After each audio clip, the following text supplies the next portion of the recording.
On a cold February morning in 2003, Park Ranger David Martinez discovered something that would haunt him for the rest of his career. Deep within the restricted areas of Jefferson National Forest, he found the remnants of what appeared to be a settlement. Empty cabins arranged in a perfect circle around a stone foundation that locals couldn't explain. What disturbed him most wasn't the abandoned buildings or the strange symbols carved into nearby trees. It was the silence, complete and absolute silence. No birds, no insects, no wind through the leaves. Just an oppressive quiet that seemed to press against his eardrums like physical weight. When Martinez reported his findings, federal investigators arrived within hours. They sealed the area, classified the discovery, and transferred Martinez to a station 3 states away. The official report listed the site as containing hazardous materials requiring indefinite quarantine. But Martinez knew better.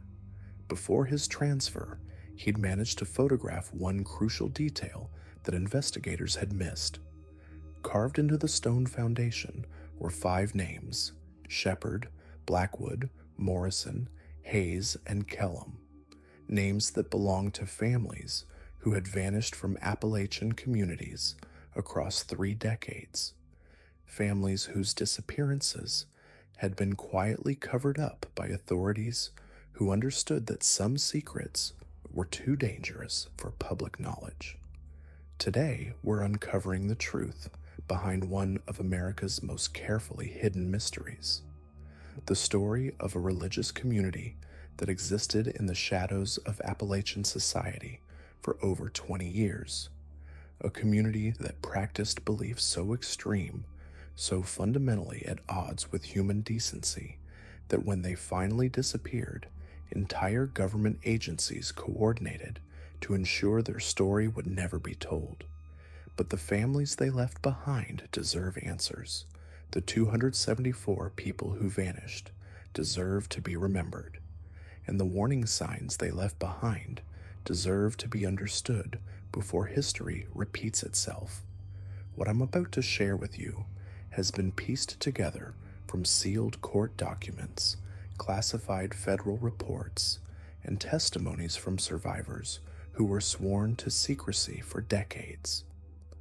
Some of these individuals are speaking publicly for the first time, risking their safety to ensure this story finally sees light. Their accounts reveal a pattern of manipulation, control, and systematic elimination that challenges everything we thought we knew about religious freedom in America. The community called itself the Sacred Assembly of Divine Revelation. To outsiders, they appeared to be just another isolated religious group seeking spiritual purity away from modern society's corruption. They established their primary settlement in 1983 in a remote valley straddling the borders of Virginia, West Virginia, and Kentucky. The location was deliberately chosen for its isolation and the jurisdictional confusion created by existing across state lines. When problems arose, they could simply claim authority belonged to a different state, buying time while evidence disappeared and witnesses relocated. Their leader was a man named Jeremiah Thorne, though that wasn't his real name. FBI records later revealed his true identity as Marcus Kellerman, a former insurance salesman from Ohio with a history of financial fraud and domestic violence. Kellerman had discovered something profound about human psychology during his years in sales. People desperately wanted to believe in something greater than themselves, and that desperation could be weaponized with devastating effectiveness. He spent 3 years studying successful cult leaders, analyzing their techniques, and developing what he called his divine methodology. The Sacred Assembly's recruitment strategy was unlike anything law enforcement had encountered before. Rather than targeting vulnerable individuals in urban areas, they focused exclusively on struggling Appalachian families facing economic devastation. Coal mine closures, factory shutdowns, and farm foreclosures had left entire communities desperate for hope. Kellerman's recruiters would appear during these crisis moments, offering not just spiritual salvation, but practical assistance. They paid off medical bills, prevented foreclosures, and provided jobs within their growing network of businesses. But the assistance came with conditions. Families who accepted help were required to attend weekly gatherings where Kellerman preached about divine providence and the approaching end times. His sermons were masterfully crafted psychological manipulation, combining legitimate biblical scholarship with subtle indoctrination techniques. He would begin with conventional Christian teachings that resonated with his rural audience, then gradually introduce more extreme concepts. The process was so gradual that most followers didn't realize how far they'd traveled from mainstream Christianity until it was too late. The community's isolation was both physical and informational. They established their settlement in areas with no cellular coverage, limited road access, and natural barriers that made casual visits nearly impossible. Members were encouraged to cut ties with outside family and friends, told that maintaining these relationships would compromise their spiritual development. Children born into the community received no formal education beyond basic literacy and indoctrination in Kellerman's teachings. By design, most members had no practical way to leave, even if they wanted to. Financial control was absolute. Members were required to turn over all assets to the community upon joining. Kellerman convinced them this was necessary for spiritual purification, that attachment to material possessions prevented divine enlightenment. In reality, he was building a sophisticated money laundering operation that funded expansion and purchased the silence of local officials. Bank records later revealed that the Sacred Assembly controlled over $40 million in assets by 1995, money that flowed through a complex network of shell companies and offshore accounts. The community's public face was carefully maintained through legitimate businesses and charitable activities. They operated farms that sold organic produce to health food stores, ran construction companies that built homes for low-income families, and established medical clinics that provided free health care in underserved areas.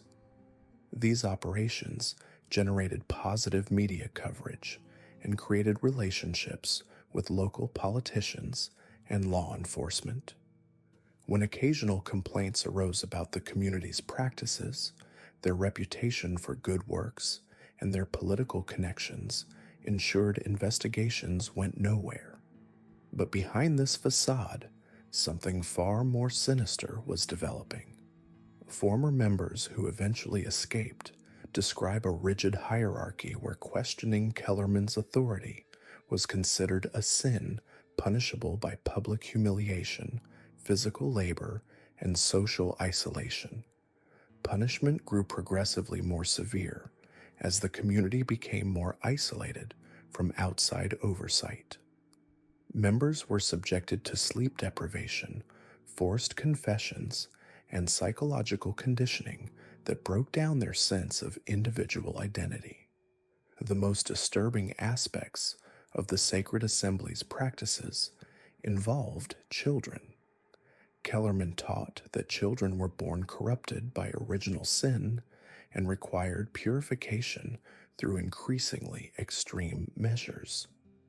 Young members were separated from their parents and housed in dormitories where they received constant indoctrination. They were taught that their parents were spiritually inferior and that their true loyalty belonged to Kellerman as God's chosen representative on earth. Physical discipline was severe and arbitrary, designed not to correct specific behaviors, but to create a state of constant fear and compliance. As the community grew, so did Kellerman's paranoia and megalomania. He began claiming direct communication with God, revealing divine commands that became increasingly divorced from any recognizable Christian doctrine. He instituted elaborate purification rituals that required members to confess their deepest secrets and submit to humiliating penances. These confessions were recorded and used as blackmail to prevent defection.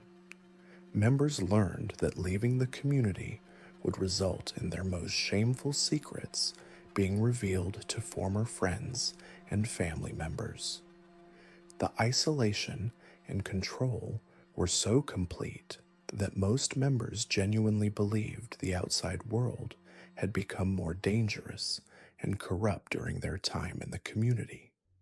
Kellerman regularly shared fabricated news reports about societal collapse, nuclear war, and religious persecution. Members were convinced that leaving the sacred assembly meant certain death or damnation. This psychological conditioning was reinforced by the few members who did attempt to leave and were brought back by Kellerman's security team, subjected to severe punishment as examples to others. By the mid-1990s, the sacred assembly had evolved into something that bore no resemblance to a religious community. It was a criminal organization that used spiritual manipulation to maintain control over hundreds of victims. But Kellerman's ambitions continued to grow. He began speaking about the necessity of ultimate purification, claiming that God had revealed the approaching end times and the need for his followers to transcend their physical existence. Former members who escaped during this period describe a community preparing for mass suicide, though Kellerman never used those words directly. The first major warning sign came in 1998 when a group of teenagers managed to escape during a supply run to town. They made their way to local police and told stories of abuse, forced labor, and preparations for what they called the Great Transformation. Their accounts were so extreme that investigators initially dismissed them as exaggerated or fabricated. The teenagers were returned to their families, but within weeks, all of them had disappeared. Official reports claimed they were runaways, but family members suspected something far more sinister. Federal authorities finally began serious investigation in 1999 after a former member named Sarah Morrison escaped with detailed documentation of the community's financial crimes. Morrison had worked in Kellerman's inner circle and had access to records proving tax evasion, money laundering, and fraud on a massive scale. More importantly, she provided evidence of what federal investigators would later describe as preparations for mass casualty event. The sacred assembly was stockpiling weapons, chemicals, and medical supplies in quantities that suggested they were planning something catastrophic. But when federal agents finally moved to investigate the community in early 2000s, they found the settlement completely abandoned. Every building was empty. Personal belongings were left behind as if residents had simply vanished mid-activity. Meals were still on tables, laundry hung on lines, children's toys were scattered in yards. But 274 people had disappeared without a trace. There were no signs of struggle, no evidence of mass graves, no indication of where the community members had gone or what had happened to them. The federal investigation that followed was unlike anything in American law enforcement history. Multiple agencies coordinated to examine every aspect of the Sacred Assembly's operations, but they found more questions than answers. Financial records showed massive cash withdrawals in the months before the disappearance, but the money couldn't be traced. Security cameras in nearby towns captured no images of large groups leaving the area. Satellite imagery revealed no unusual activity in the region during the critical time period. Most disturbing were the discoveries made in the abandoned settlement itself. Investigators found extensive underground tunnels connecting the buildings, spaces that hadn't been visible from above-ground surveillance. These tunnels contained cells that had clearly been used to confine people, along with medical equipment and chemical supplies whose purpose couldn't be determined. Most unsettling was a large underground chamber that appeared to have been used for gatherings, its walls covered with religious symbols and writings in languages that experts couldn't identify. The investigation uncovered evidence that the Sacred Assembly had been planning their disappearance for years. They had established safe houses across the country, created new identities for core members, and developed contingency plans for multiple scenarios. But the scale of the disappearance suggested something more than simple relocation. When federal authorities finally breached the Sacred Assembly's compound in March 2000, they discovered something that would haunt investigators for decades. The settlement wasn't just abandoned, it had been methodically erased. Personal belongings remained in perfect order, meals sat half-finished on tables, children's toys lay scattered in playrooms, but not a single human being could be found anywhere within the 100-acre facility. What disturbed investigators most wasn't what they found, but what they didn't find. No signs of struggle, no evidence of hasty departure, no indication that 274 people had simply walked away from their lives. Instead, they discovered a level of preparation that suggested this disappearance had been orchestrated years in advance. The underground tunnel system beneath the compound stretched for miles in multiple directions, connecting to remote exit points scattered throughout the Jefferson National Forest. These weren't crude escape routes dug in desperation. They were professionally constructed passages with reinforced concrete walls, ventilation systems, and storage chambers stocked with supplies. Engineering experts estimated the tunnel network had taken at least 5 years to complete and would have required construction expertise far beyond what the community should have possessed. More unsettling were the safe houses. Over the following months, FBI investigations uncovered a network of at least 12 properties across 6 states, all purchased through shell companies traced back to the Sacred Assembly's financial empire. These weren't simple hideouts, but fully equipped facilities designed to house large groups for extended periods. Each contained industrial kitchens, dormitory-style sleeping quarters, medical facilities, and communication equipment. The scope of this preparation network suggested something far more sophisticated than a religious community preparing for the apocalypse. This was a relocation operation planned with military precision, involving resources and expertise that raised uncomfortable questions about who might have been assisting Jeremiah Thorne and his inner circle. Financial investigators discovered that in the months leading up to the disappearance, the Sacred Assembly had liquidated millions of dollars in assets through an intricate web of offshore accounts and cryptocurrency transactions. The timing was precise. Large sums were moved just days before federal seizure orders would have frozen their accounts.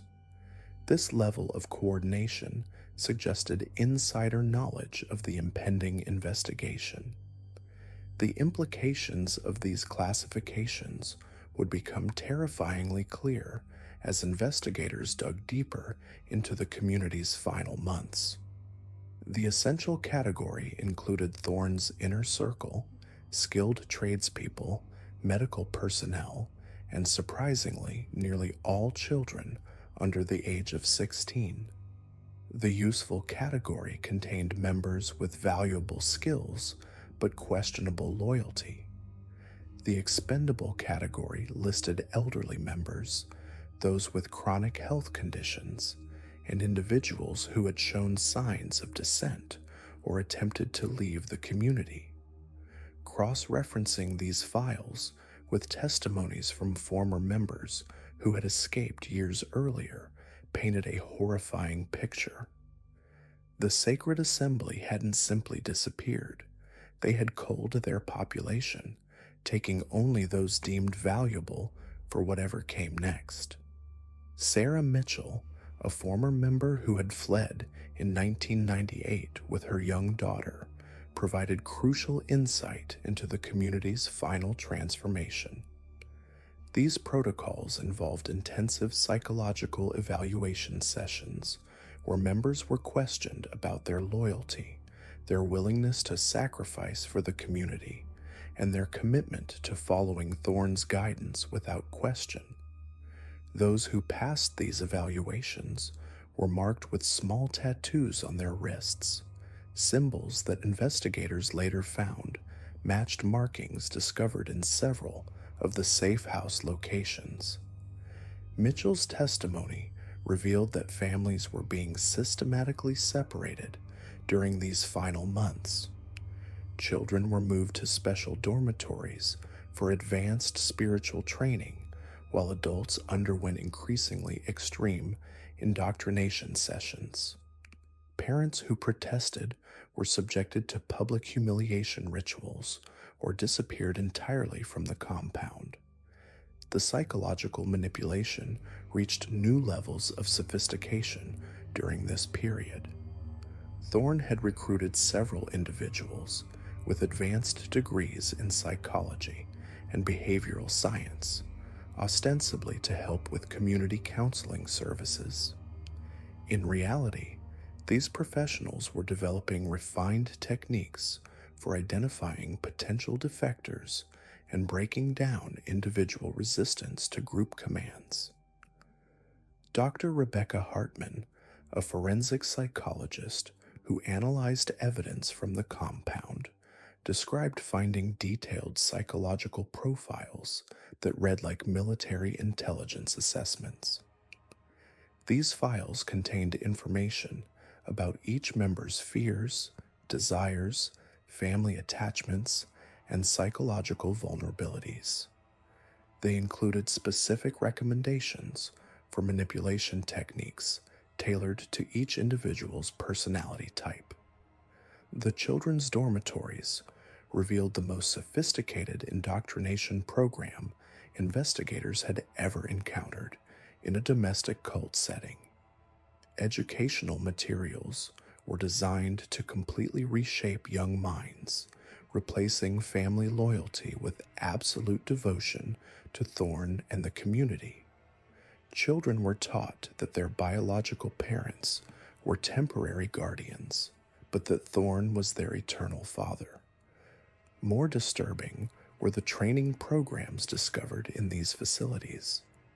Children as young as 8 were being taught advanced survival skills, basic medical procedures, and something investigators termed operational security, essentially how to maintain secrecy and avoid detection by authorities. These weren't typical religious education programs, but specialized training designed to create a generation of completely devoted followers capable of surviving in hiding. The community's medical facilities provided another piece of the puzzle. What had been presented as a simple health clinic was actually a sophisticated medical operation capable of performing surgery, handling emergency trauma, and most significantly, maintaining detailed genetic records of all community members. Blood samples, DNA profiles, and comprehensive health records were stored in a system that suggested plans extending far beyond the community's immediate needs.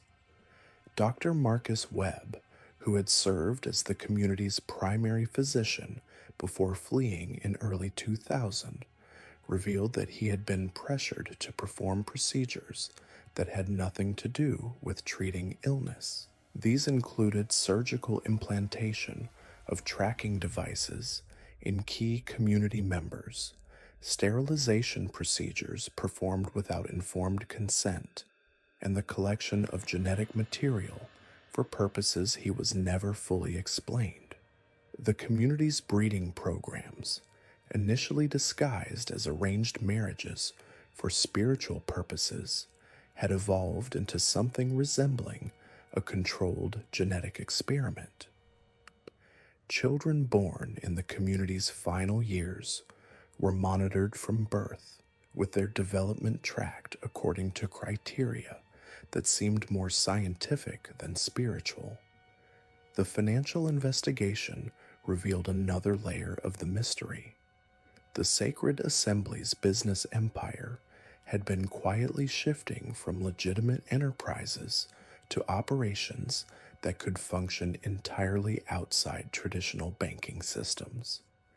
They had invested heavily in cryptocurrency mining, precious metals, and most tellingly, properties in remote locations across multiple countries. International cooperation revealed that shell companies connected to the Sacred Assembly had purchased significant properties in rural areas of Canada, Mexico, and several South American countries. These properties shared characteristics with the domestic safe houses, isolated locations, extensive facilities for housing large groups, and proximity to areas where a large population could remain hidden from government oversight. The timeline of these international purchases suggested that Thorne had been planning a permanent relocation outside the United States for years before the final disappearance. What remained unclear was whether this had always been the plan, or if it represented an escalation in response to increasing government scrutiny. The final Ascension Protocol contained references to mass suicide, but also alternatives involving what appeared to be plans for the systematic elimination of community members deemed non-essential. The investigation team found evidence that these contingency protocols had been tested through elaborate drills. Former members described scenarios where the entire community would be awakened in the middle of the night and forced to participate in emergency evacuation exercises. These drills became increasingly realistic and frequent in the months leading up to the disappearance. What made these exercises particularly disturbing was their segregated nature. Different groups within the community participated in different aspects of the drills, ensuring that no single individual understood the complete evacuation plan. This compartmentalization suggested military-level operational security and raised questions about who had provided such sophisticated planning expertise. The discovery of radio equipment capable of encrypted communication with locations hundreds of miles away indicated that the Sacred Assembly had maintained contact with external support networks throughout their existence. Communication logs recovered from the equipment showed regular contact with locations that investigators were never able to fully identify, using codes that cryptography experts were unable to break. The investigation took a particularly dark turn when authorities discovered what appeared to be a crematorium hidden in a remote section of the compound. While no human remains were found, forensic analysis of the facility indicated it had been used extensively in the months before the disappearance. The crematorium's capacity and sophisticated design suggested it could process large quantities of organic material efficiently and without detection. Cross-referencing this discovery with the expendable classifications in Thorne's files created a horrifying timeline. Investigators theorized that the Sacred Assembly's disappearance hadn't been a complete evacuation, but rather a selective one, with unwanted members eliminated before the chosen few relocated to their new sanctuary. The international investigation continued for years, with reported sightings of former Sacred Assembly members surfacing sporadically across multiple continents. None of these sightings were ever confirmed, but the pattern suggested a highly mobile group capable of sophisticated identity changes and operational security. In 2003, a joint task force involving FBI, DEA, and international partners identified what they believed was a Sacred Assembly safe house in rural British Columbia. By the time authorities arrived, the facility had been abandoned for months, but evidence suggested it had housed a large group for an extended period. Most significantly, they found educational materials consistent with the indoctrination programs discovered at the original compound, suggesting the community's practices had continued wherever they had relocated. The Sacred Assembly case became a landmark study in cult behavior, government oversight, and the challenges of tracking sophisticated criminal organizations in an increasingly connected world.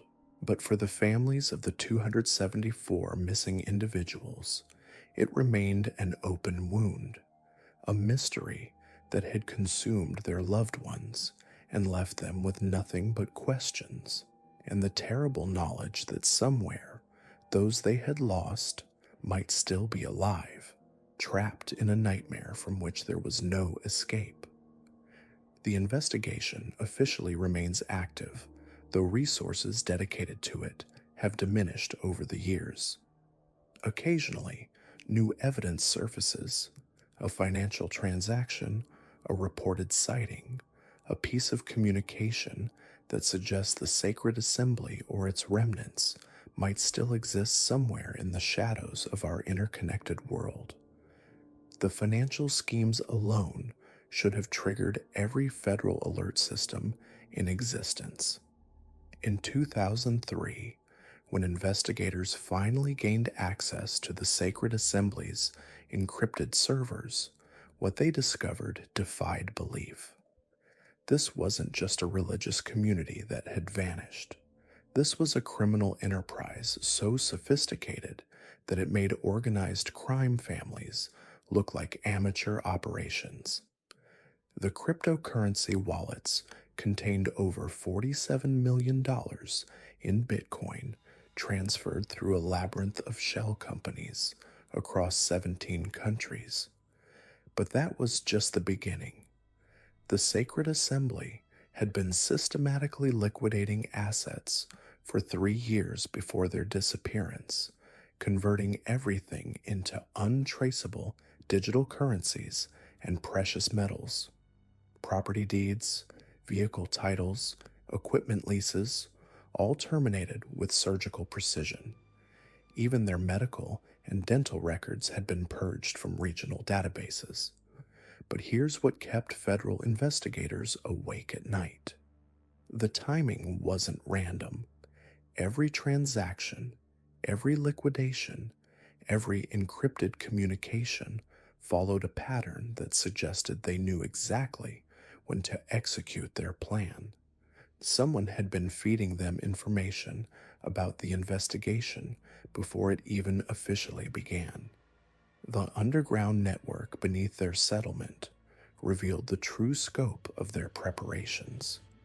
These weren't simple root cellars or storage areas. The tunnels extended for miles, connecting to natural cave systems that emerged dozens of miles away in 3 different states. The construction quality was professional grade, with reinforced concrete walls, ventilation systems, and electrical infrastructure that would have required months of coordinated work by experienced contractors. Yet no construction permits existed. No contractors came forward claiming involvement. No suppliers reported selling the massive quantities of concrete, steel, and electrical components required for such an undertaking. The sacred assembly had somehow constructed an underground city without leaving a paper trail.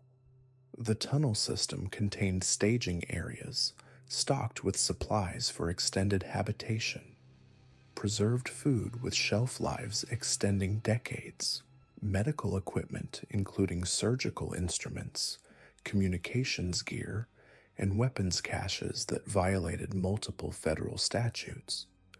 But most disturbing were the laboratories. 3 separate underground chambers had been converted into research facilities with equipment for genetic testing, pharmaceutical production, and what appeared to be psychological experimentation.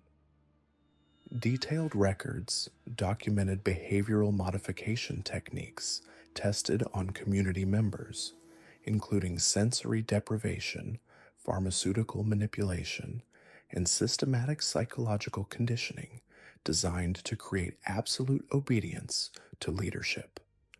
Children's medical files revealed unauthorized medical procedures, experimental drug trials, and genetic sampling that violated every ethical standard for human experimentation.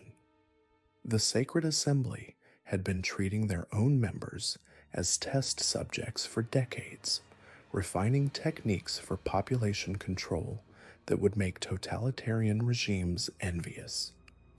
The cryptocurrency transactions revealed an even more chilling reality. The sacred assembly hadn't just been preparing to disappear. They'd been building a network of safe houses, operational bases, and financial resources across multiple continents. Property purchases in remote areas of Canada, Romania, Paraguay, and New Zealand, all acquired through shell companies, all strategically positioned in regions with limited government oversight. But the most disturbing discovery came when investigators traced the communication logs. The sacred assembly had been in regular contact with other isolated religious communities across North America. Communities that, upon investigation, shared disturbing similarities in structure, financial operations, and sudden unexplained disappearances of members over the years. The Covenant of Sacred Truth in Montana had lost 38 members in 1998. The Divine Light Assembly in northern Michigan reported 47 missing in 2001. The Children of the New Dawn in rural Oregon saw 63 members vanish in early 2003, just months before the Sacred Assembly's disappearance. All of these communities shared the same operational patterns: charismatic leadership, financial irregularities, underground construction projects, and members who simply vanished without explanation.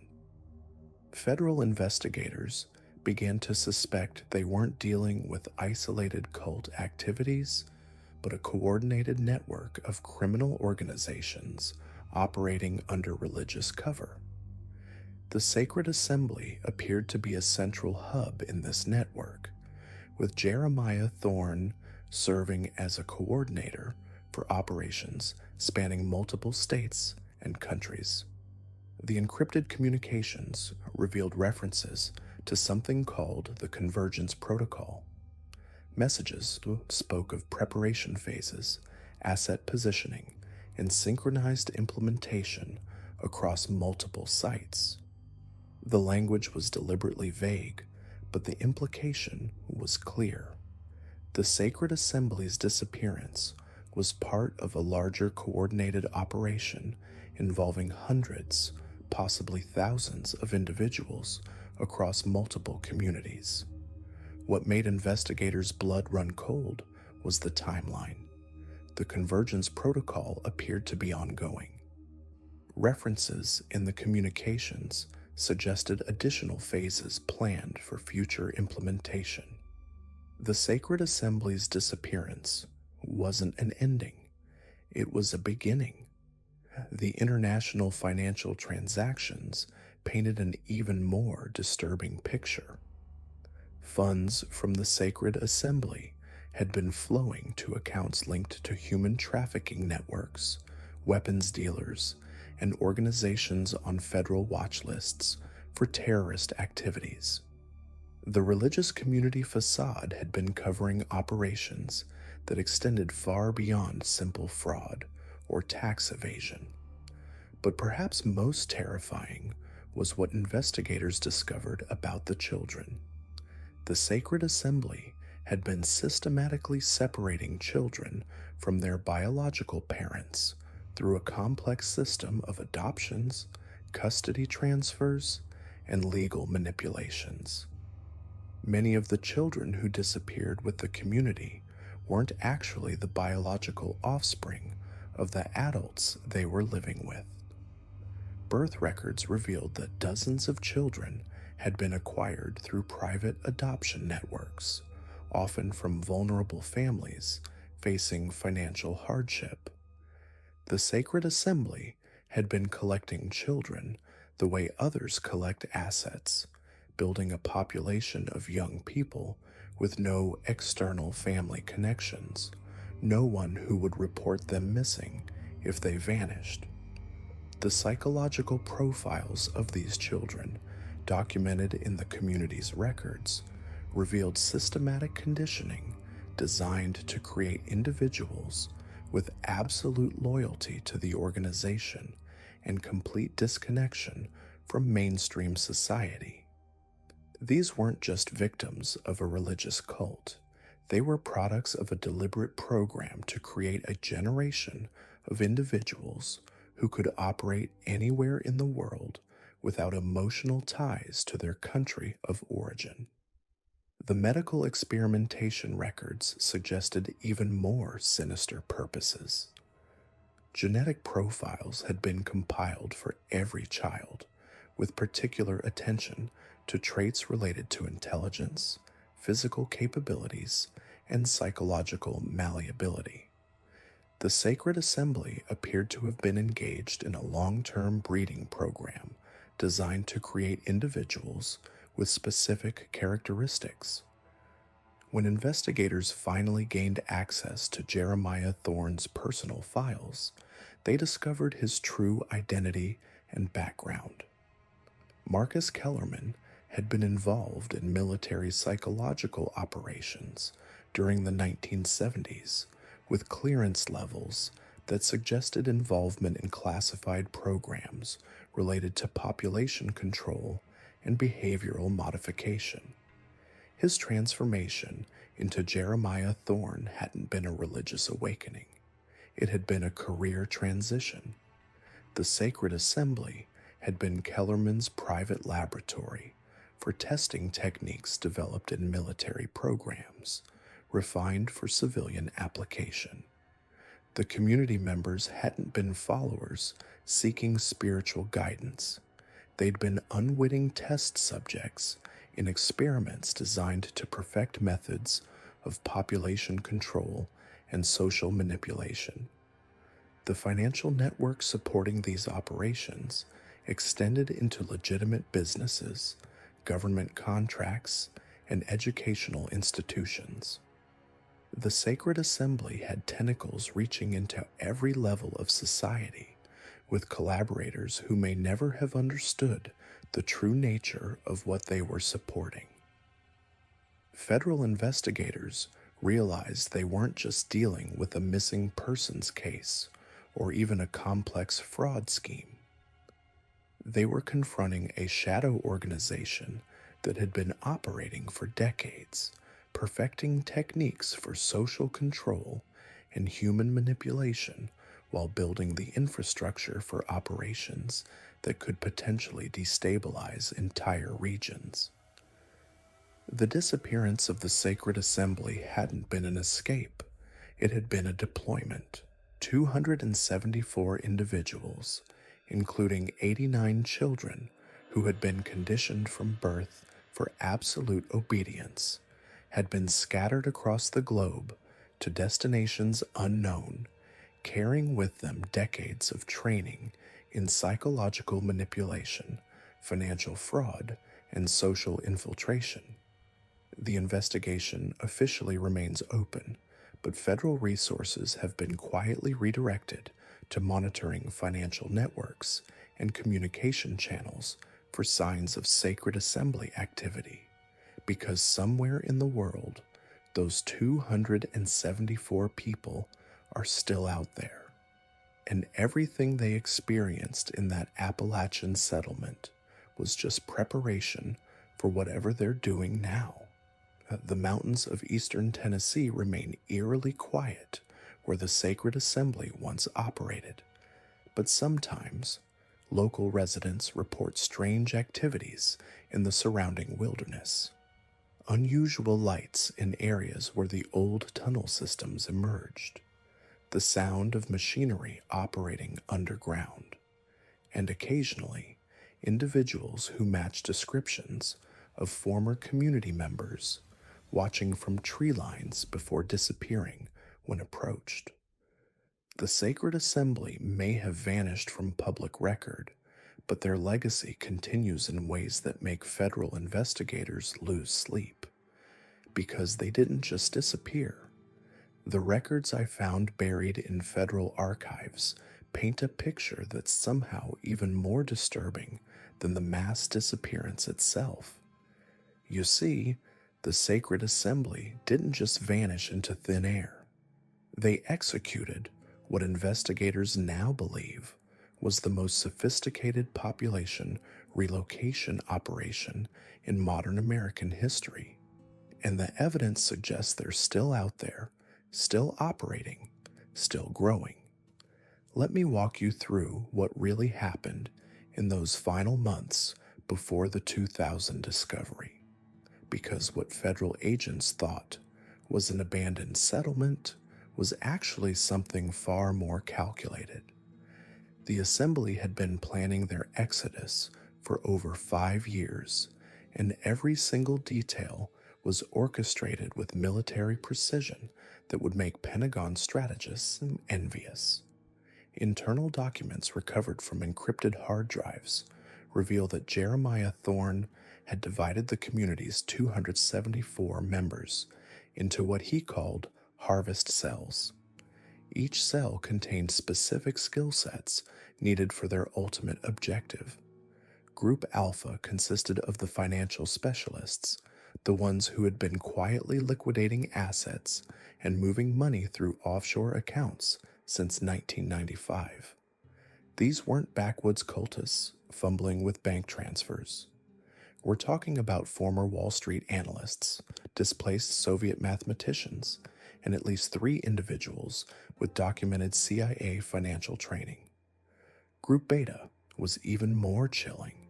67 members, including 23 children, all selected for what Thorne's journals describe as genetic optimization protocols. The medical records we recovered show systematic genetic testing that went far beyond simple health screenings. They were mapping bloodlines, tracking hereditary traits, and maintaining detailed breeding charts that read like livestock management guides. But here's what keeps me awake at night. These weren't the crude experiments of isolated fanatics. The sophistication of their genetic analysis required equipment and expertise that cost millions of dollars.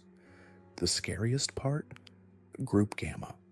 49 individuals with military backgrounds, advanced technical training, and what the documents refer to as field operational experience.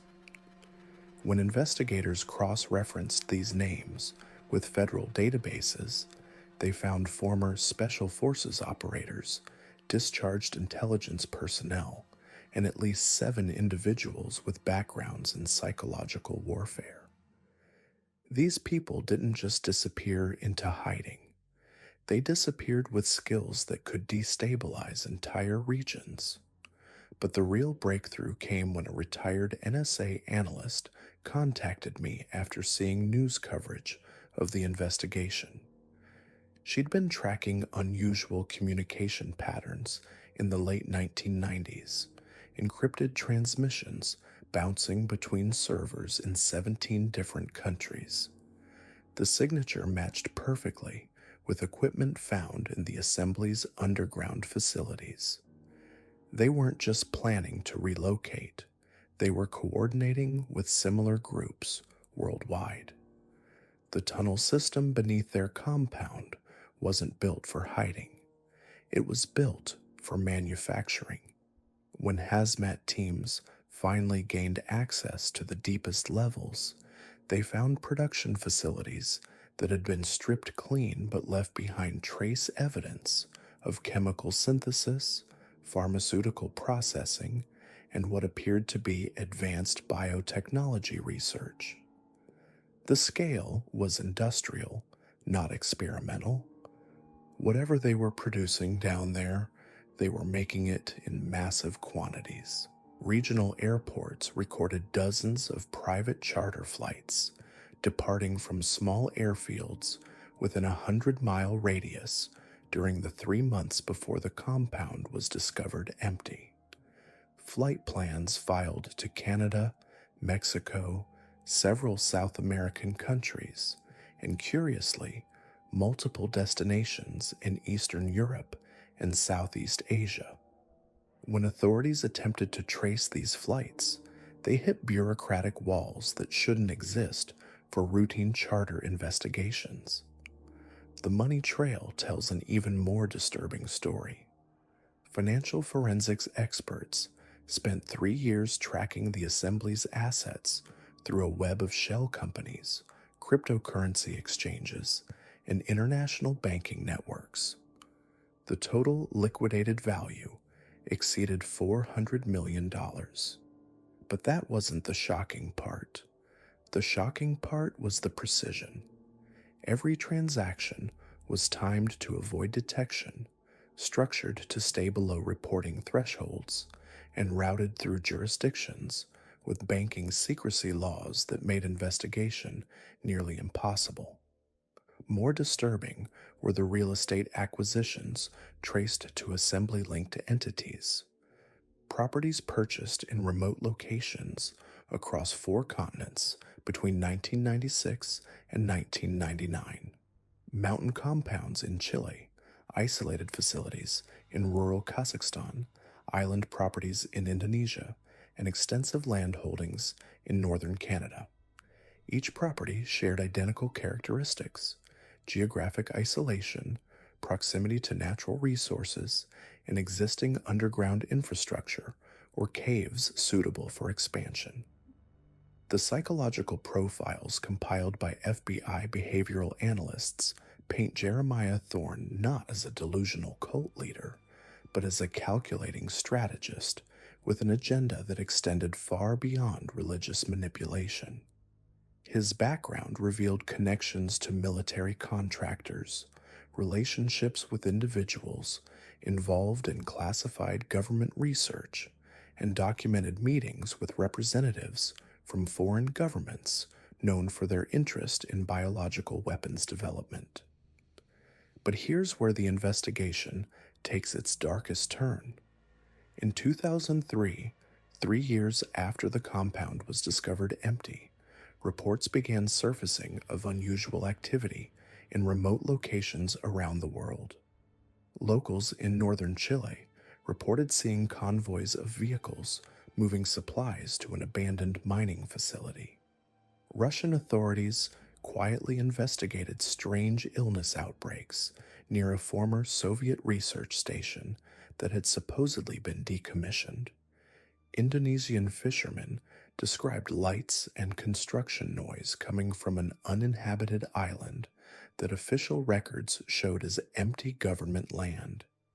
Each incident, when examined individually, seemed like routine local curiosities. But when intelligence analysts began connecting the patterns, they realized they were looking at the assembly's operational network coming online.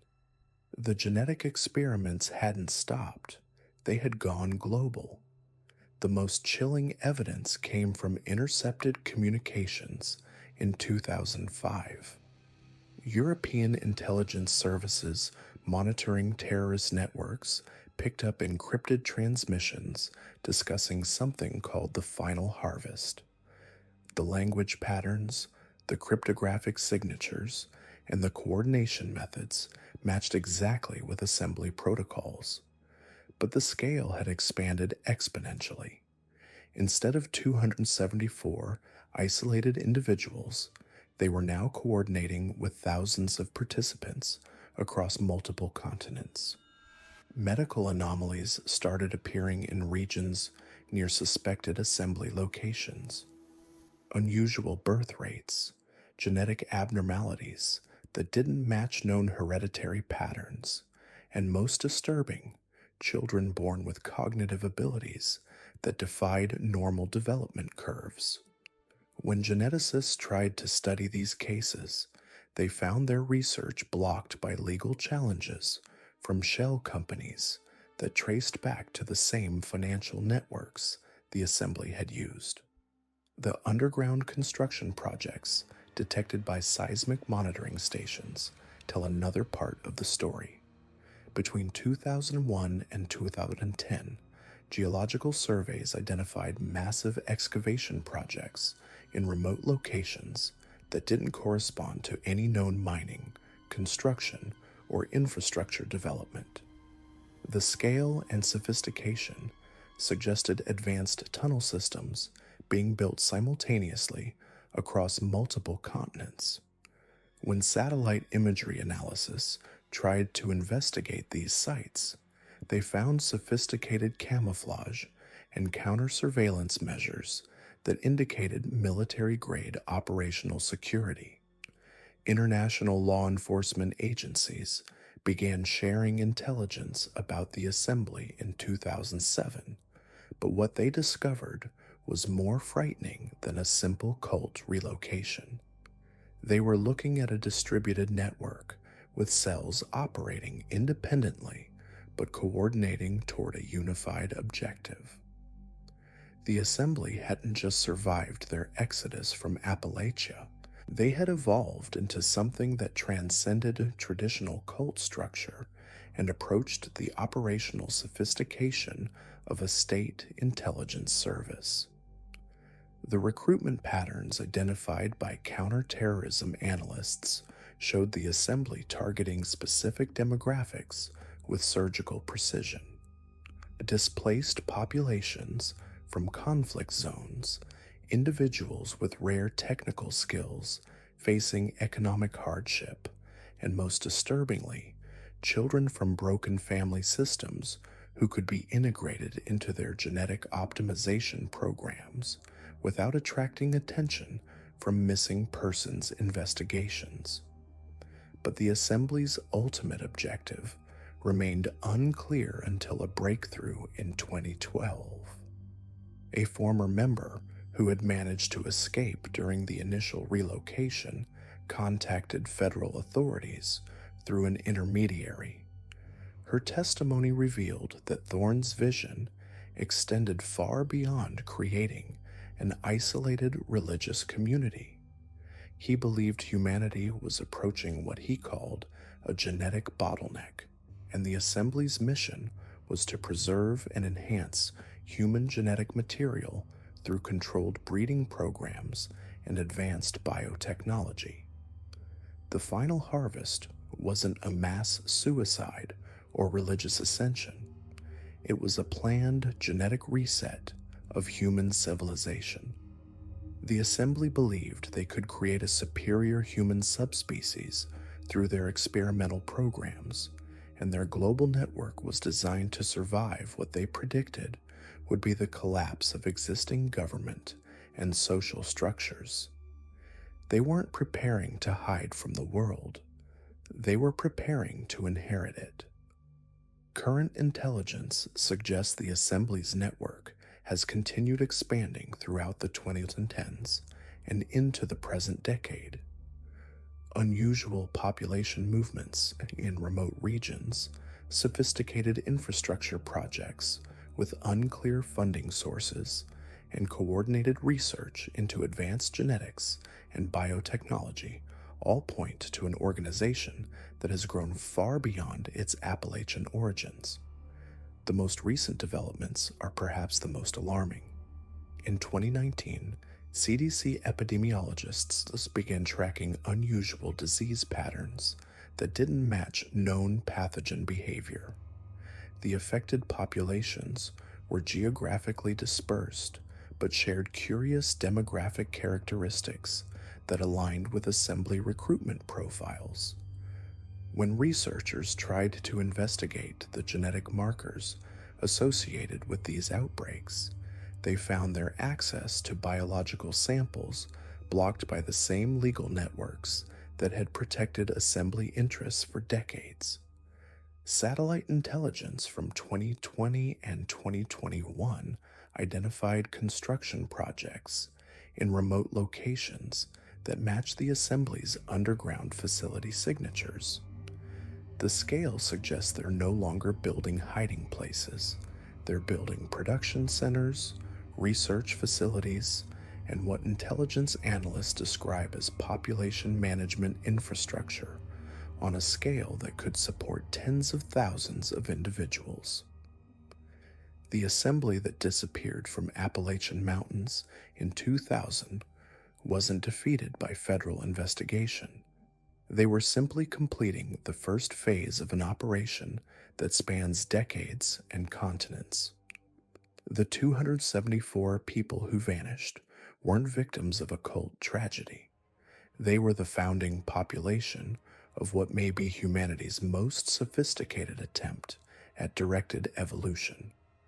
The Sacred Assembly's methods for controlling and conditioning their members went far deeper than simple isolation and religious manipulation.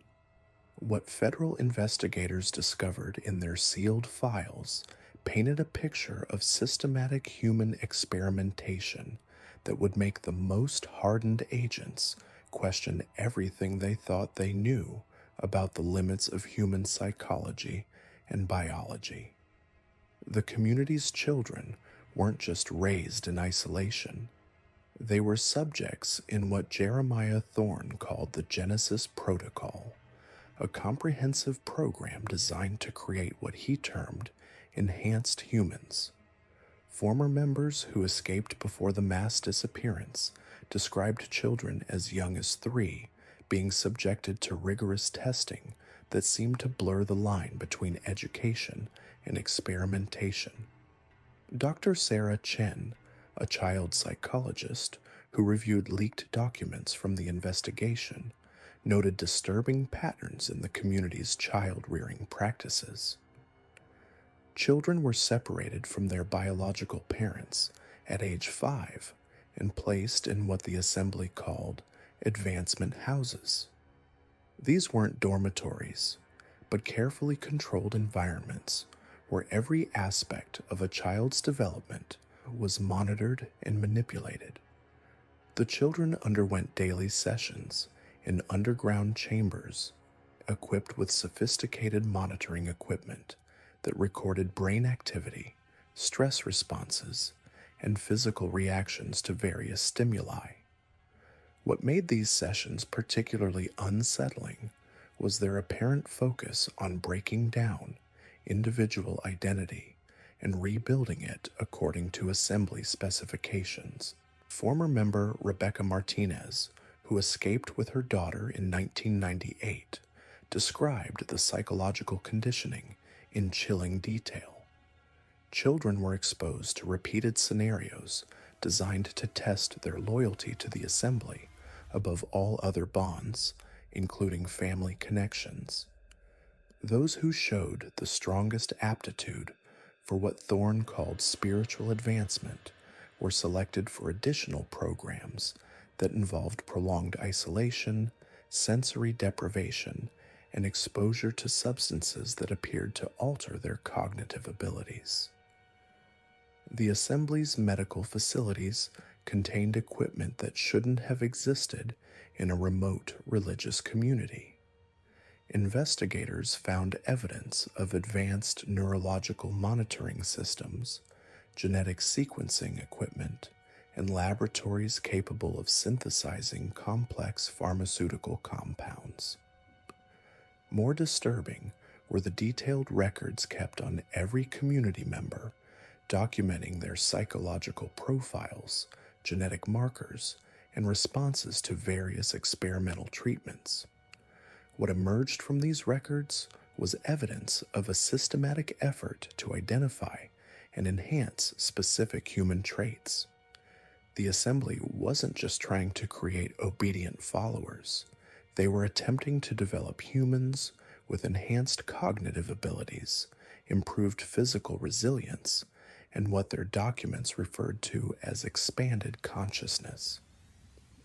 Children who showed particular promise in these areas received additional treatments that involved both psychological conditioning and biological interventions. The community's adults weren't exempt from this experimentation. Members underwent regular medical examinations that went far beyond standard health care.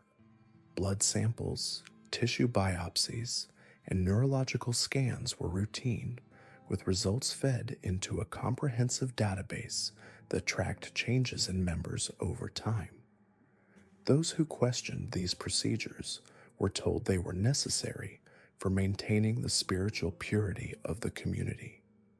Dr. Michael Thompson, a former CDISA researcher who reviewed the Assembly's medical records, identified patterns suggesting systematic administration of experimental drugs to community members.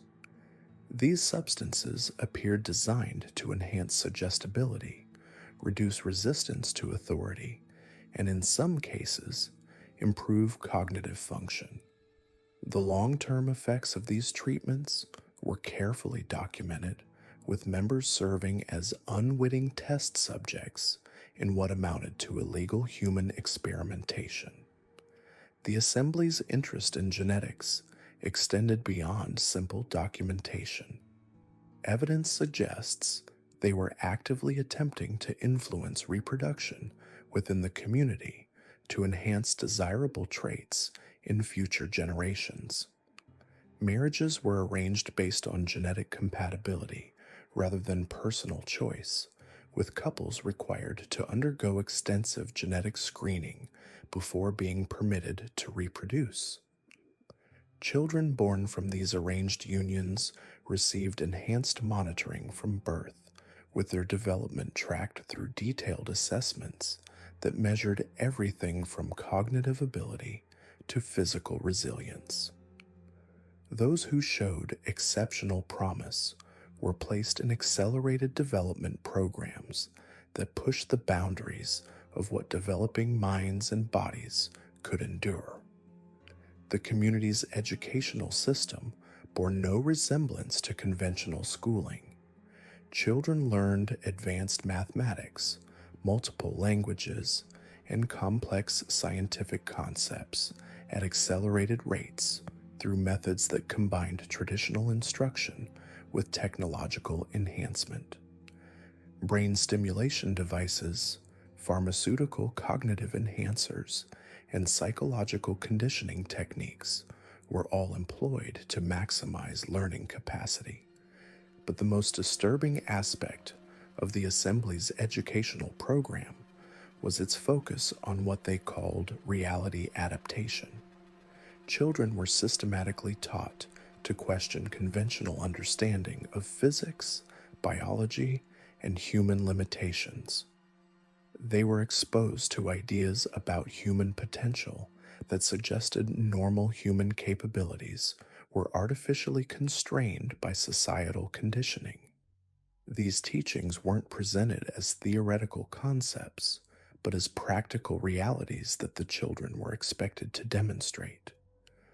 Former members described children performing tasks that seemed to exceed normal human capabilities, though whether this resulted from genuine enhancement or sophisticated psychological manipulation remains unclear. The Assembly's documentation suggests they believed they were preparing their members for what they called the transition, a future event that would require enhanced human capabilities to survive. Their experimental programs weren't random, but followed a systematic progression designed to create individuals capable of functioning in what they described as post-transition conditions. This preparation included not just cognitive and physical enhancement, but also psychological conditioning designed to eliminate normal human emotional responses that might interfere with survival. Empathy, individual attachment, and personal desires were systematically suppressed in favor of collective thinking and absolute obedience to assembly leadership. The children who underwent this conditioning displayed behavioral patterns that concerned even hardened investigators. They showed remarkable intelligence and physical capabilities, but seemed to lack normal emotional responses. Their interactions with each other and with adults followed patterns that suggested their personalities had been fundamentally altered through years of systematic conditioning. What made the Assembly's human experimentation particularly sophisticated was their apparent understanding of how to avoid detection. Their methods were designed to produce changes that could be explained as exceptional education or spiritual development, rather than the results of illegal human experimentation. Members who left the community often struggled to articulate exactly what had been done to them, making investigation and prosecution extremely difficult. The Assembly's experiments weren't limited to their own members. Evidence suggests they maintained networks with similar communities worldwide, sharing research data and experimental results. This international collaboration allowed them to conduct long-term studies on human enhancement that would have been impossible for any single group to accomplish. Their research focused particularly on identifying and enhancing what they termed latent human capabilities.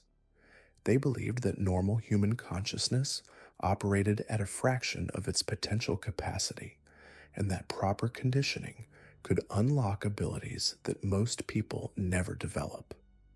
Their experiments were designed to systematically remove the psychological and biological barriers that prevent these capabilities from manifesting. The results of these experiments, according to their own documentation, exceeded their initial expectations. Community members displayed enhanced memory, improved problem-solving abilities, and resistance to physical and psychological stress that far exceeded normal human ranges. Some individuals showed capabilities that their researchers struggled to explain through conventional understanding of human biology and psychology. These enhanced individuals formed the core of the Assembly's leadership structure and were instrumental in planning and executing the community's eventual disappearance.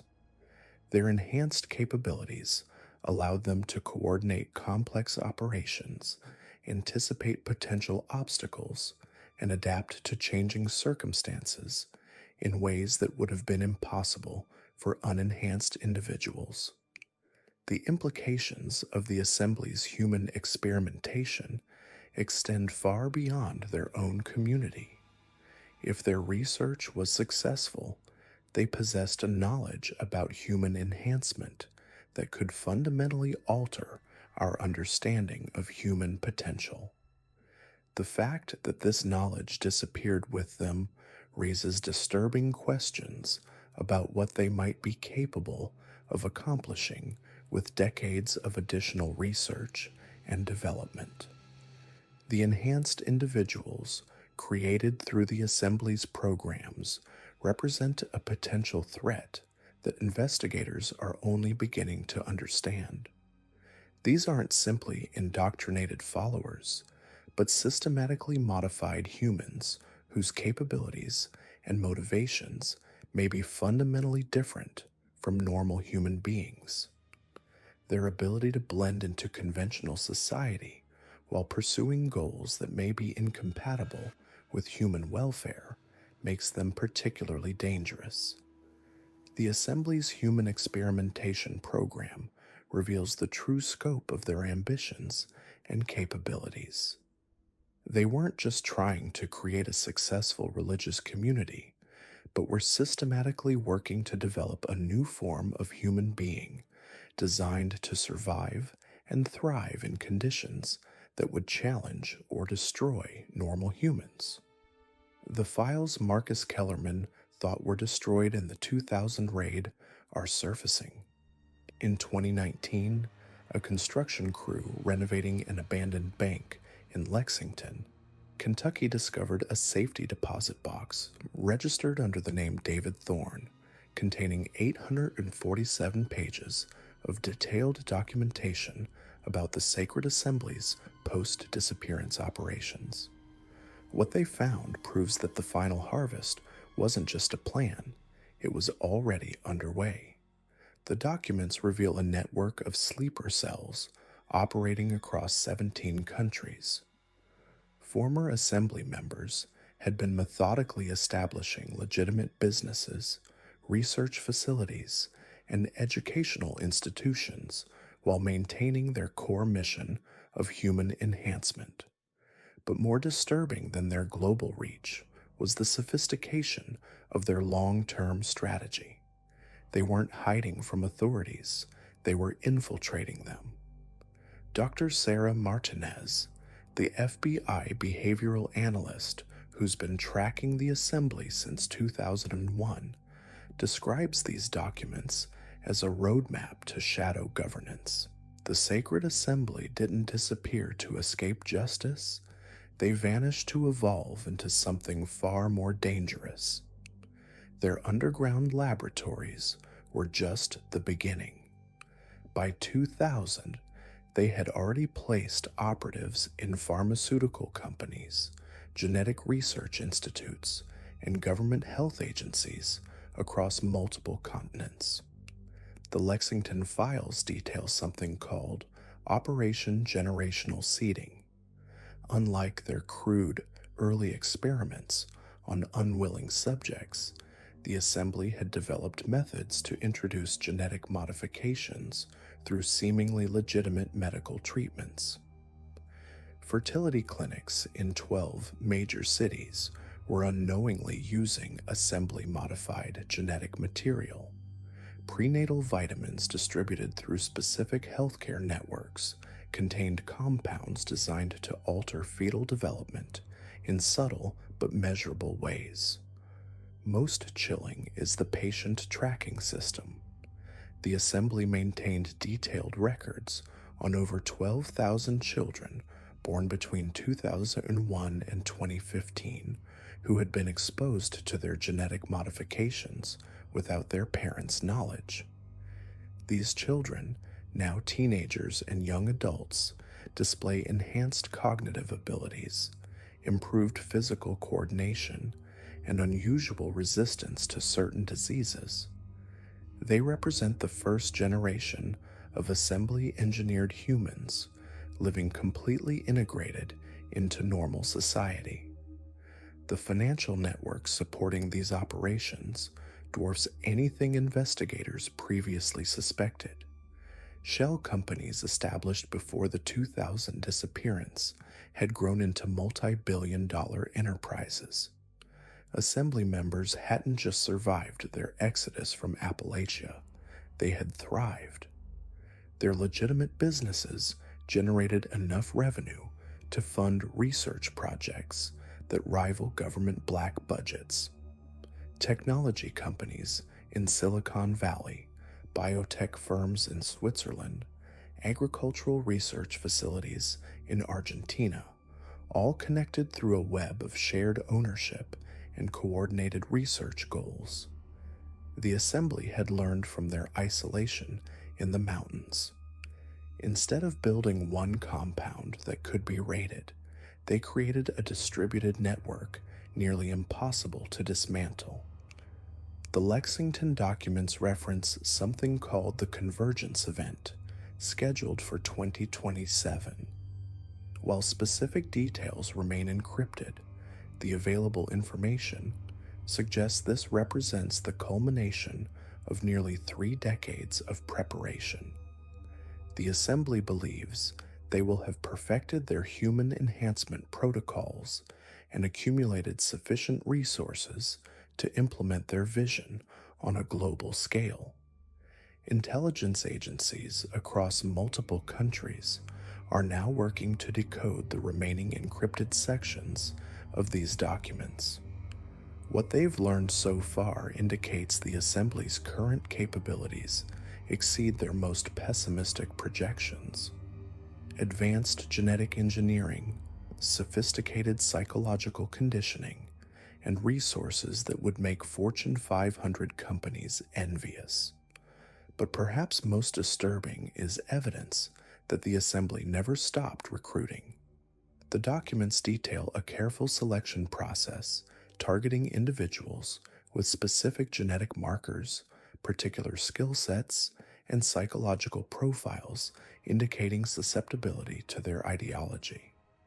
Unlike their crude coercion tactics in Appalachia, modern assembly recruitment is subtle, sophisticated, and highly effective. Universities, research institutions, and technology companies have all been infiltrated by assembly recruiters. Promising young scientists, engineers, and medical professionals are identified early in their careers and gradually inducted into what they believe are exclusive research opportunities. By the time they understand the true nature of their involvement, they're already deeply committed to the Assembly's vision. The recruitment process can take years. Potential members are slowly exposed to Assembly philosophy through academic papers, research collaborations, and seemingly innocent social connections. Those who show interest and aptitude are eventually invited to participate in increasingly classified projects.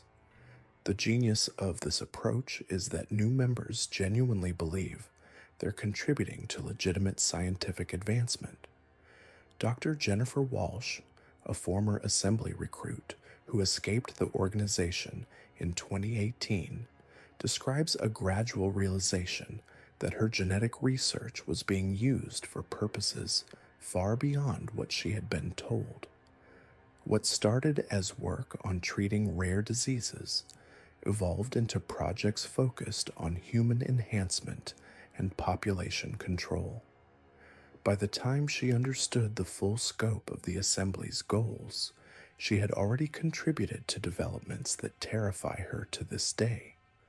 Walsh's testimony reveals the Assembly's current research focuses on 3 primary areas: cognitive enhancement, longevity extension, and what they term genetic optimization.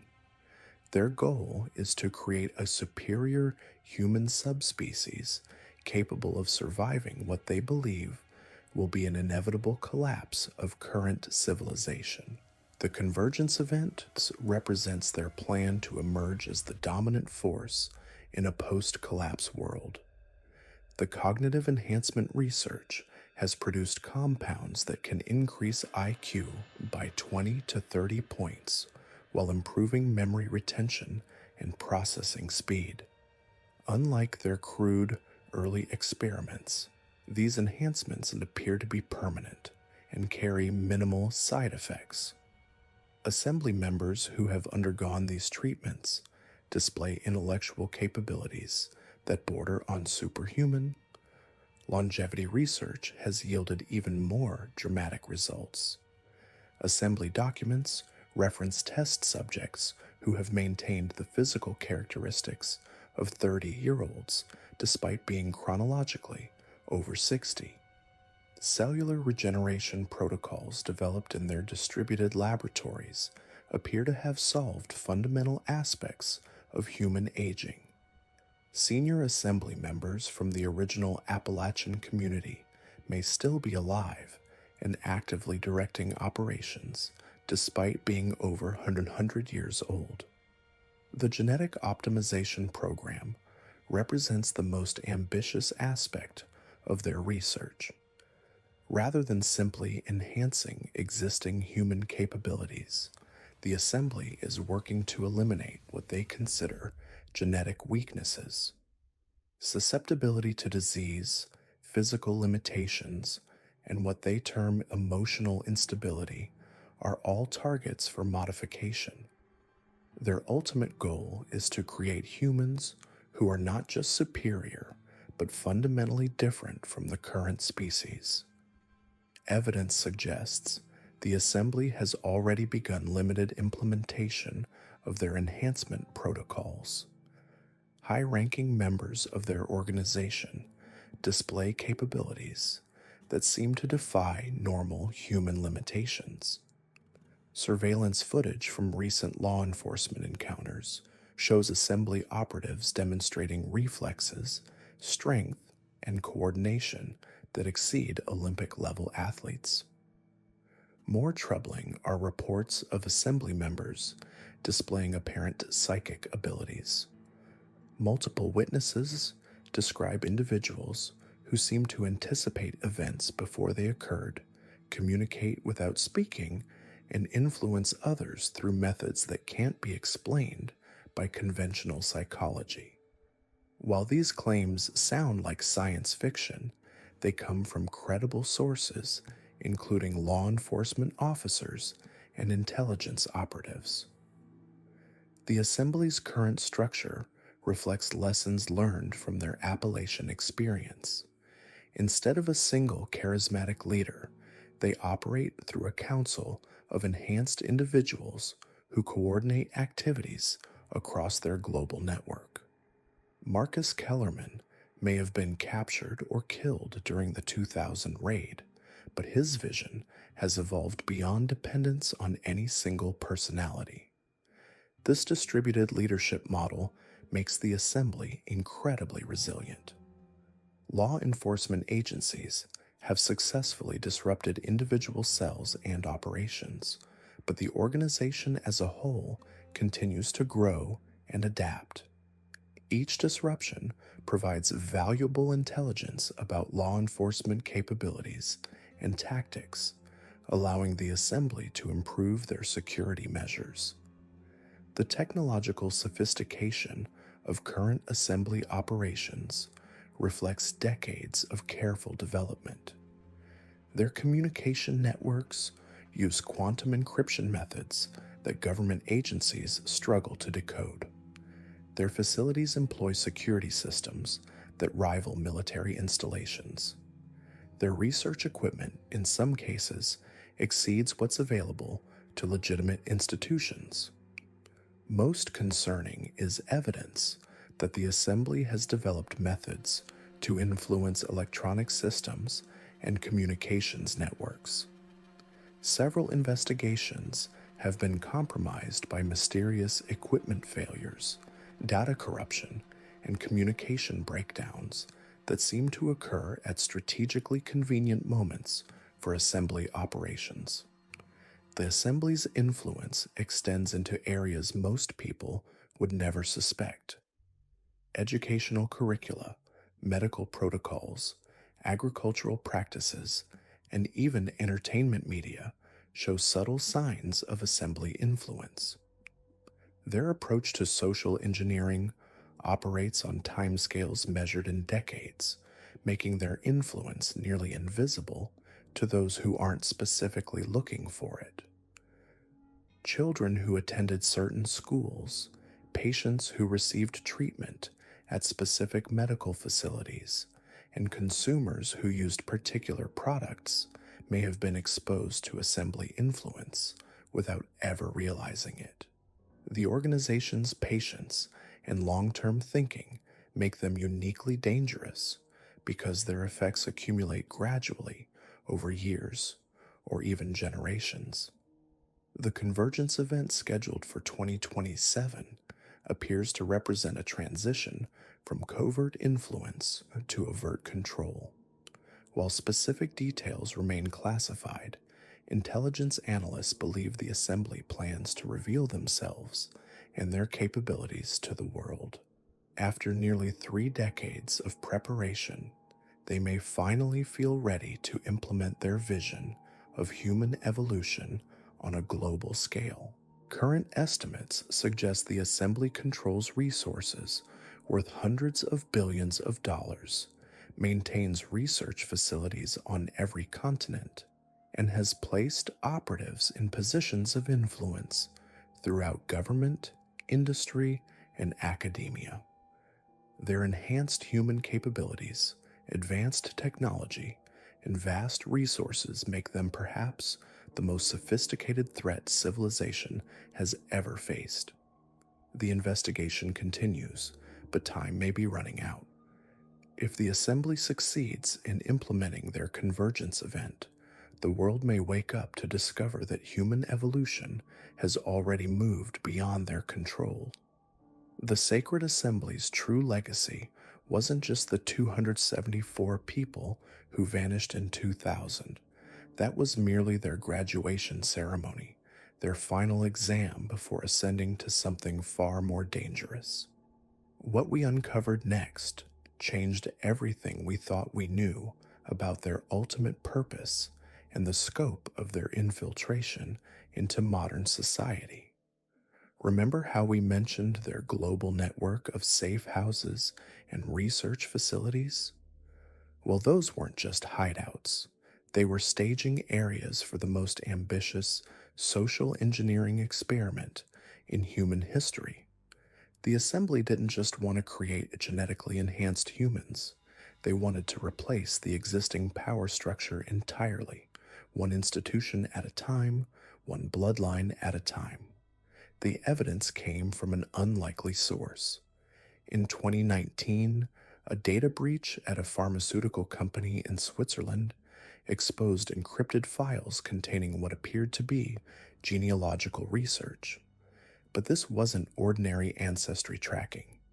These files contained detailed genetic profiles of world leaders, tech moguls, media executives, and religious figures spanning 3 generations. The pharmaceutical company, a shell corporation owned by another shell corporation, ultimately traced back to the Kellerman Trust, the same financial network that had funded the Sacred Assembly's operations for decades. Marcus Kellerman, the man who had posed as Jeremiah Thorne, hadn't disappeared after the mass vanishing. He'd evolved, adapted, and expanded his vision far beyond the mountains of Appalachia. What made this discovery truly chilling was the pattern that emerged from the genetic data.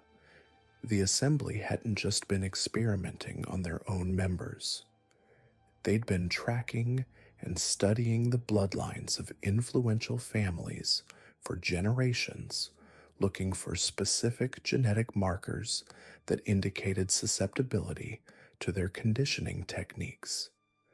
They weren't just creating enhanced humans, they were identifying existing humans who could be enhanced, manipulated, or replaced within the power structures that controlled global society. The psychological profiles were even more revealing. Each target was assessed not just for their influence and reach, but for their psychological breaking points. The files contained detailed strategies for approaching each individual, customized manipulation techniques based on their deepest fears, desires, and vulnerabilities. Some profiles included notes about successful integration, suggesting that certain targets had already been compromised. But the assembly's infiltration went deeper than individual manipulation.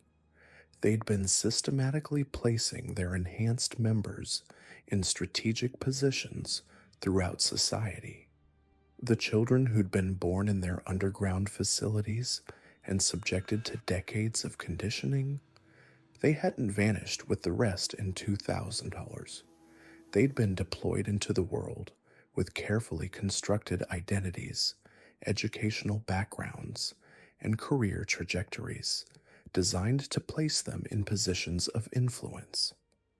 We found evidence of assembly members who'd been placed as research scientists at major universities, as analysts at intelligence agencies, as executives at technology companies that controlled global communications. Their enhanced cognitive abilities and psychological conditioning made them incredibly effective at rising through organizational hierarchies while maintaining their loyalty to the Assembly's greater mission. This wasn't just about their planned event in 2027. This was a comprehensive roadmap for gradually assuming control of critical infrastructure, information systems, and decision-making processes across multiple countries. They weren't planning a sudden takeover. They were orchestrating a slow, methodical replacement of existing power structures with their own enhanced operatives. The protocol included specific timelines for achieving control over key sectors, media manipulation to shape public opinion and suppress investigation into their activities, financial manipulation to create economic instability that would justify increased centralized control, scientific manipulation to advance biotechnology research that would accelerate their genetic enhancement programs, political manipulation to place their operatives in positions where they could influence policy and legislation. What made their strategy so effective was its subtlety. They weren't trying to destroy existing institutions. They were trying to inherit them. Each placement, each manipulation, each strategic move was designed to appear natural, coincidental, the result of merit and circumstance, rather than careful orchestration. By the time anyone recognized the pattern, their operatives would already be embedded too deeply to remove without causing massive systemic disruption. The evidence suggested they'd been remarkably successful. Companies that had received mysterious venture capital funding that led to breakthrough innovations. Politicians who'd experienced sudden career acceleration after chance meetings with influential advisors. Scientists who'd made revolutionary discoveries shortly after joining research teams with unusually high success rates. Religious leaders who'd gained massive followings by preaching messages that subtly promoted the Assembly's philosophical framework. Each success created a network effect where compromised individuals would unknowingly facilitate the placement and advancement of other Assembly operatives. They'd created a self-reinforcing system of influence that grew stronger with each generation, each promotion, each strategic placement. The genealogical research revealed another layer of their long-term strategy. They weren't just placing their own enhanced members in positions of power. They were also identifying and cultivating the children of existing power brokers, targeting them for recruitment or manipulation during their formative years. Elite boarding schools, prestigious universities, exclusive summer camps, all had become hunting grounds for the Assembly's talent scouts. Young people from influential families would be approached by charismatic mentors, introduced to exclusive intellectual circles, invited to participate in advanced research programs or leadership development initiatives. These programs, funded through the Assembly's network of shell companies and charitable foundations, served as screening and conditioning operations designed to identify and develop the next generation of compromised leaders. The psychological conditioning techniques had evolved significantly since the crude methods used in the Appalachian compound. Unlike traditional brainwashing, which could be detected and potentially reversed, conscious compliance made targets believe they were making independent decisions while actually following carefully implanted behavioral patterns. The scope of their infiltration became clear when we analyzed the communication patterns in the encrypted files. Assembly operatives weren't just isolated individuals carrying out independent missions. They were part of a coordinated network that shared intelligence, resources, and strategic guidance through encrypted channels embedded in ordinary digital communications. A social media post about a family vacation might contain encoded instructions for a corporate acquisition. An academic research paper might include hidden coordinates for a facility location. A news article might carry coded status updates about ongoing operations. This communication network allowed the Assembly to coordinate complex operations across multiple countries and sectors simultaneously. They could orchestrate market manipulations that would benefit their financial interests while creating instability that justified their political interventions. They could suppress research that threatened their technological advantages while accelerating developments that served their purposes.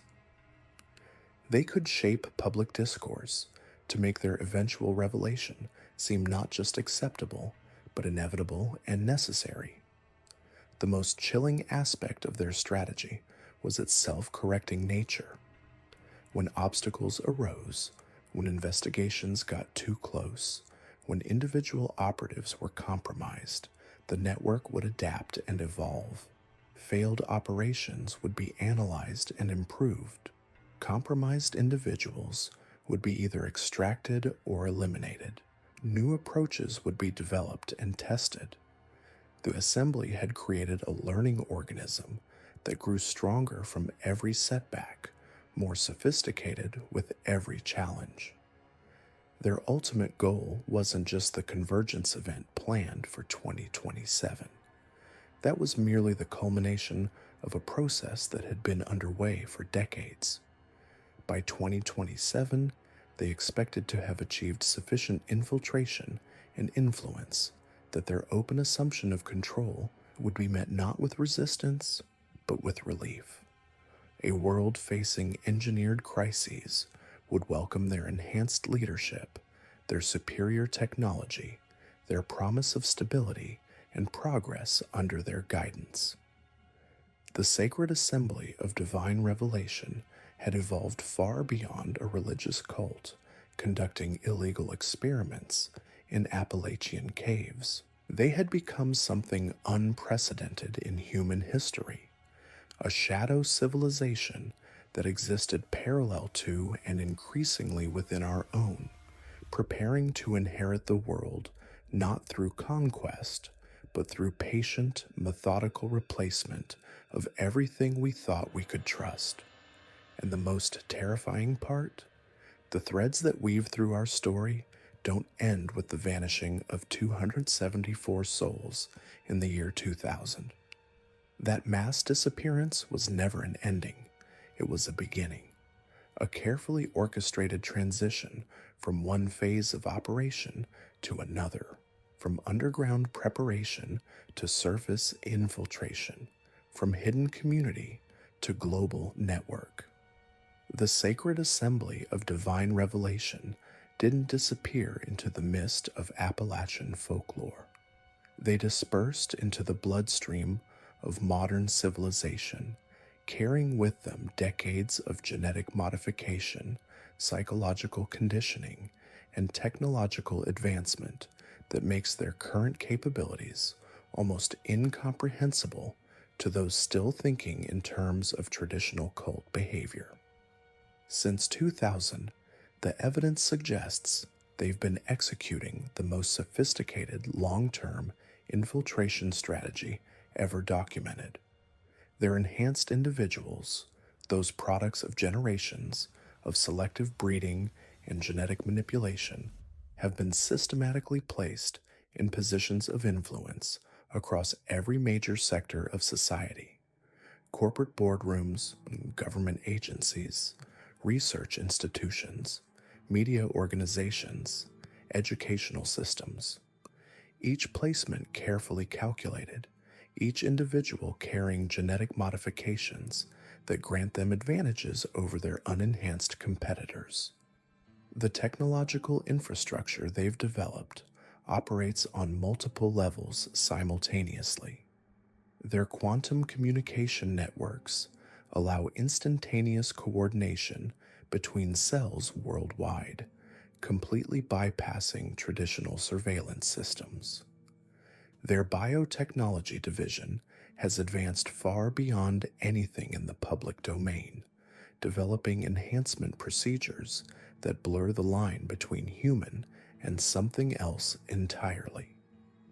Their artificial intelligence systems, integrated with their enhanced human operators, create a hybrid intelligence network that can process and manipulate information on a scale that governments are only beginning to comprehend. But perhaps most terrifying is their psychological warfare capabilities. The conditioning techniques they perfected in their isolated mountain community have been refined and scaled up. They've developed methods of mass psychological manipulation that can be deployed through media, technology, and social networks. Subliminal programming embedded in entertainment content, psychological triggers woven into news narratives, social media algorithms designed to create specific emotional states in targeted populations. Their influence on global events has been gradual but unmistakable to those who know what to look for: economic crashes that benefit their positioned assets, political movements that advance their agenda, technological developments that serve their long-term goals, scientific breakthroughs that come from their hidden laboratories before appearing in mainstream research. They've been playing a game of chess on a global scale, moving pieces into position for decades, while the rest of the world remained unaware that a game was even being played. The convergence event they've planned for 2027 represents the culmination of nearly 3 decades of preparation since their apparent disappearance. This isn't just about establishing a new social order. It's about implementing a fundamental transformation of human civilization itself.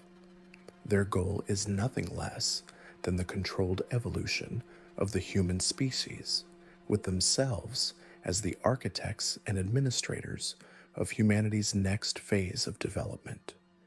Their research into consciousness transfer, genetic memory, and hybrid human AI systems suggests they're working toward a form of technological immortality for their leadership. The ability to transfer consciousness between bodies, to back up and restore human minds, to create hybrid entities that combine human creativity with artificial intelligence processing power. They've been developing the infrastructure for a post-human civilization where death becomes optional and the distinction between biological and artificial intelligence becomes meaningless. The network they've built operates through what they call convergence nodes, strategic locations around the world where their enhanced individuals maintain control over critical infrastructure, financial systems, communication networks, transportation hubs, energy grids, food distribution systems. Each node is staffed by their enhanced operatives and protected by security systems that incorporate technology decades ahead of anything publicly available. Their recruitment strategies have evolved far beyond their original Appalachian isolation. They now identify and recruit individuals with specific genetic markers, psychological profiles, and skill sets from around the world. These recruits undergo enhancement procedures that modify not just their physical and mental capabilities, but their fundamental psychological makeup. They emerge as something between human and machine, retaining their original personalities while gaining capabilities that make them superior to unenhanced humans in almost every measurable way. The most disturbing aspect of their current operations is their breeding program, which has expanded globally. They've identified genetic lineages with specific traits they want to preserve and enhance, and they've developed methods of controlled reproduction that bypass traditional family structures entirely.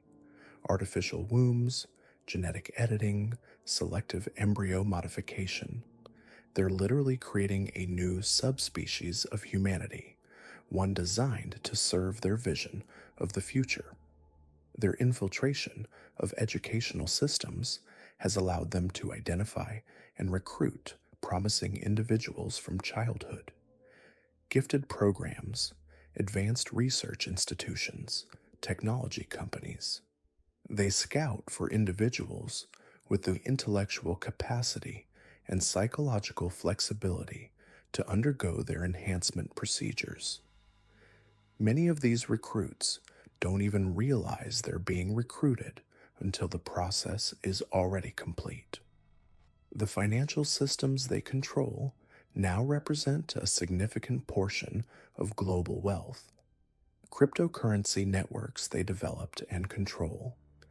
Investment funds that manipulate markets according to their strategic goals. Corporate entities that exist solely to advance their agenda while appearing to be legitimate businesses. They've created a shadow economy that operates parallel to the official financial system, allowing them to fund their operations on a scale that rivals nation states. Their technological capabilities extend into areas that most people would consider science fiction. Quantum computing systems that can break any encryption currently in use. Biological computers that integrate living tissue with artificial processing systems. Nanotechnology applications that allow for precise manipulation of biological systems at the cellular level. Aerospace technology that provides them with transportation and surveillance capabilities that exceed anything in military arsenals. The psychological conditioning they apply to their enhanced individuals creates a form of loyalty that transcends normal human emotional bonds. These individuals maintain their original personalities and memories, but their fundamental value systems and decision-making processes are modified to align with the assembly's goals. They're not brainwashed in any traditional sense. They genuinely believe in the mission and see themselves as working toward the betterment of humanity, even as they participate in activities that would horrify their original selves. Their intelligence networks now span the globe, with embedded assets in every major government, corporation, and organization. These assets don't operate as traditional spies.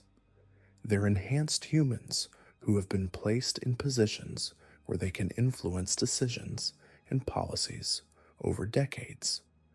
An enhanced individual placed in a junior position in a government agency in 2001 might now be in a senior leadership role, having advanced through the ranks while maintaining their loyalty to the Assembly's goals. The research facilities they operate remain hidden but have expanded far beyond their original Appalachian locations. Underground complexes built into mountain ranges around the world, facilities disguised as legitimate research institutions, mobile laboratories that can be relocated quickly if discovery becomes imminent. Each facility focuses on specific aspects of their research program, from genetic modification to consciousness transfer to advanced weapons development. As we approach their target date of 2027, the signs of their preparation become increasingly visible to those who understand what they're looking for. Unusual patterns in global supply chains, coordinated movements of personnel and resources, technological developments that seem to appear simultaneously in multiple locations. Financial transactions that follow patterns too complex and coordinated to be coincidental. The sacred assembly of divine revelation represents something unprecedented in human history. Not just a cult or criminal organization, but a hybrid entity that combines religious fanaticism, scientific advancement, and technological capability on a scale that challenges our understanding of what's possible. They've spent decades preparing for a moment when they can reshape human civilization according to their vision, and that moment is rapidly approaching. Their story began in the isolated hollows of Appalachia, with a charismatic leader and a small group of followers seeking something beyond ordinary human existence. It has evolved into a global network of enhanced humans working toward the systematic transformation of human civilization. The 274 people who vanished in 2000 were not victims. They were the seeds of something that now threatens to fundamentally alter the future of our species. The question that remains is whether their vision represents evolution or extinction for humanity as we know it, and whether there's still time to understand and respond to what they've built before their convergence event transforms our world forever.